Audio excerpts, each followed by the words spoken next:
مرحبا ابو الشباب. اهلين اخي اهلين. شو لسه ما رجع ابو رأفت من المحافظه؟ نزل يجيب اسطمبة الحكومة يا اخي. لا حول ولا قوه الا بالله. طب هي اللي بايدك شو مو اسطمبه؟ الله وكيلك اسطمبة وجديدة، نزلت الصبح اشتريتها مشان اوفر وقت، بس ما رضي ابو رأفت، قال ما حلو ياخذ اسطمبة من المواطنين، تزعل الحكومة. اما هي سمعه، يعني منين راح يجيب البطيخه؟ من السنغال؟ والله الحق معه كمان مشان اسطمبة رايحة جاي، العالم رايحة جاي. كونجراتيوليشن استاذ بديع، الف مبروك ان شاء الله. هي استلمنا الاسطمبة الجديدة، نيو ون. هات شوفها. تفضل تفضل.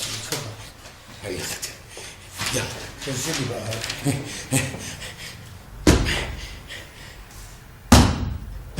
يستلم.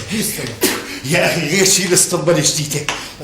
يلا بوشك على الديوان، سجلها لي. وبعد الديوان وين بدي اروح؟ يا اخي لا تكون بصيرتك محروقة يا استاذ بديع، امشي مبدأ الخطوة خطوة، ستيب باي ستيب.